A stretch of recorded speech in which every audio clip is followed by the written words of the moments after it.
Do empréstimo. Do comodato. O comodato é o empréstimo gratuito de coisas não fungíveis.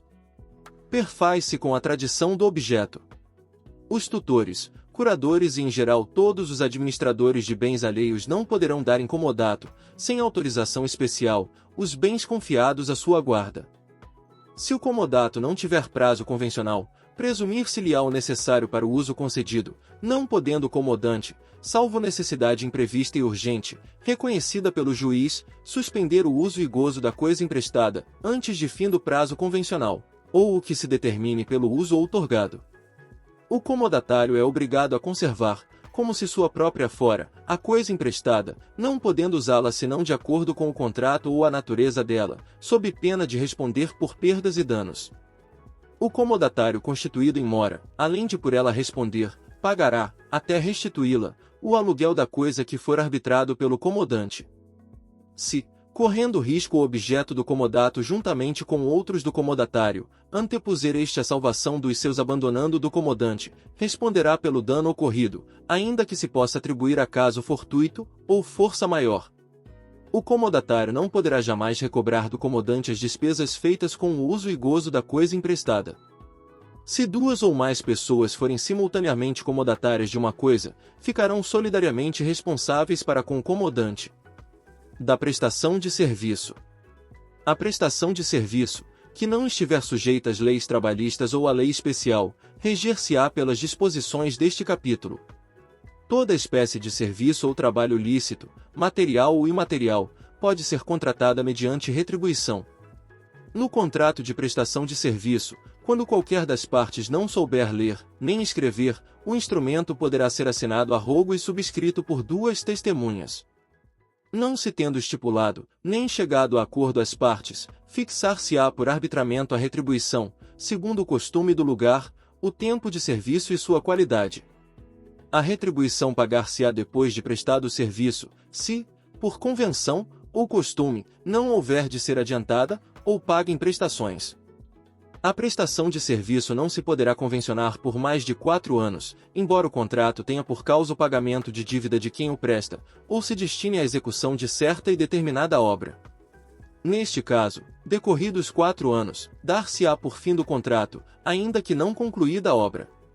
Não havendo prazo estipulado, nem se podendo inferir da natureza do contrato, ou do costume do lugar, qualquer das partes, a seu arbítrio, mediante prévio aviso, pode resolver o contrato.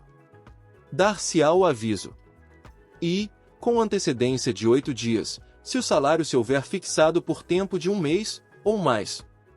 Segunda, com antecipação de 4 dias, se o salário se tiver ajustado por semana, ou quinzena.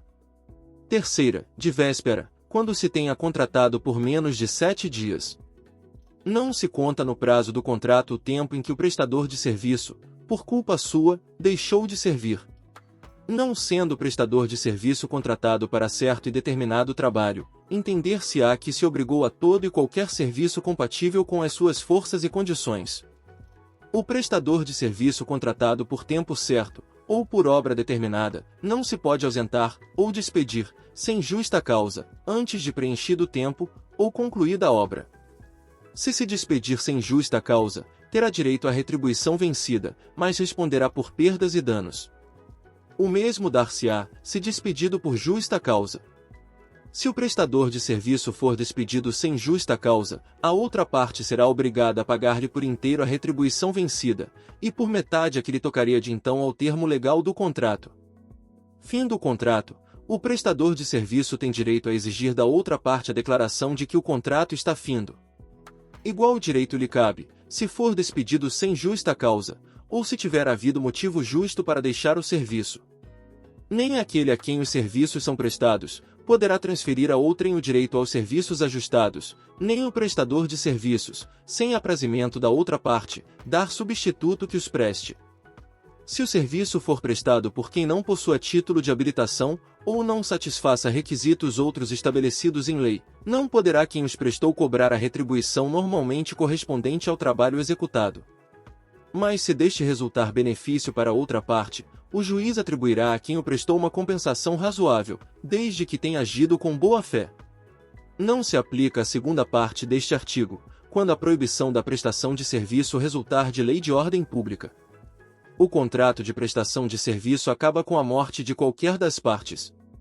Termina, ainda, pelo escoamento do prazo, pela conclusão da obra, pela rescisão do contrato mediante aviso prévio, por inadimplemento de qualquer das partes ou pela impossibilidade da continuação do contrato, motivada por força maior. Aquele que aliciar pessoas obrigadas em contrato escrito a prestar serviço a outrem pagará a este a importância que ao prestador de serviço, pelo ajuste desfeito, houvesse de caber durante 2 anos. A alienação do prédio agrícola, onde a prestação dos serviços se opera, não importa a rescisão do contrato, salvo ao prestador opção entre continuá-lo com o adquirente da propriedade ou com o primitivo contratante.